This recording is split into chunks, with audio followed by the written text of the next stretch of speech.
નમસ્કાર વાલી અને વિદ્યાર્થી મિત્રો, ગુજરાતમાં નર્સિંગ અને ફિઝિયો સહિતની પેરામેડિકલની સરકારી અને પ્રાઇવેટ મળાવીને 1104 કોલેજોની 51,331 બેઠકો માટે આજથી પિન વિતરણ અને રજીસ્ટ્રેશનની કાર્યવાહી શરૂ થઈ ગઈ છે। જે મિત્રો નર્સિંગ અને પેરામેડિકલની અંદર એડમિશન લેવા માંગે છે એ મિત્રોએ આજથી એનું પિન લઈ અને રજીસ્ટ્રેશનની કાર્યવાહી શરૂ કરી દેવી જોઈએ। આજથી એટલે કે 29 મે થી શરૂઆત કરી અને 12 જૂન સુધી આની રજીસ્ટ્રેશનની પ્રક્રિયા શરૂ થવાની છે। 11મી સુધી એટલે કે 11મી જૂન સુધીમાં તમે પિન લઈ શકો છો અને 12 જૂન સુધીમાં આપના ડોક્યુમેન્ટ અપલોડ કરી શકો છો।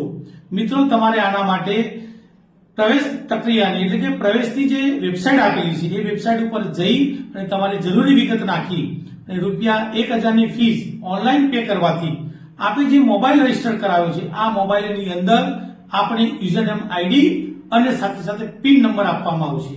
આ પિન નંબર મળ્યા પછી આપણે અંદર જઈ અને ફરી રજીસ્ટ્રેશન કરવાનું છે। રજીસ્ટ્રેશન કર્યા પછી ડોક્યુમેન્ટ આપને અપલોડ થશે। તો મિત્રો ખાસ એક બાબત ધ્યાન રાખજો કે જે ડોક્યુમેન્ટ આપણે અપલોડ કરવાના છે એ સેલ્ફ એટેસ્ટેડ હોવા ખૂબ એટલે કે સ્વ પ્રમાણિત હોવા જરૂરી છે। તો આ બધી બાબતો ધ્યાનમાં રાખી અને આજથી શરૂ કરી અને આ 12 જૂન સુધીમાં આપનો પ્રવેશ મેળવી શકો છો।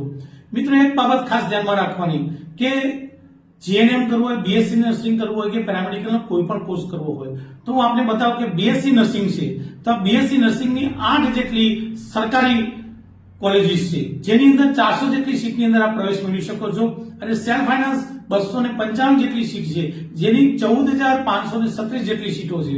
જો આપ જીએનએમ માં પ્રવેશ મેળવવા માંગતા હોવ તો સરકારી 24 જેટલી કોલેજોની અંદર 915 જેટલી સીટમાં અને સેલ્ફ ફાઇનાન્સ 389 જેટલી કોલેજોની અંદર 18,986 જેટલી સીટમાં આપ પ્રવેશ મેળવી શકો છો। તો આપ જો નર્સિંગ અને પેરામેડિકલની અંદર પ્રવેશ મેળવીને આપની કારકિર્દી ઉજ્જવળ બનાવવા માંગતા હોય તો આજથી શરૂ થયેલી પ્રવેશ પ્રક્રિયાની અંદર આપ આપનો પિન નંબર મેળવી લેશો। પિન નંબર મેળવીને રજીસ્ટ્રેશન કરી દેશો। રજીસ્ટ્રેશન કરીને ડોક્યુમેન્ટ અપલોડ કરી શકશો। આજ સુધીમાં આ જ કાર્યવાહી છે। આગળની કાર્યવાહી માટે તમને નવો મેસેજ અથવા નવી જાણ કરવામાં આવશે।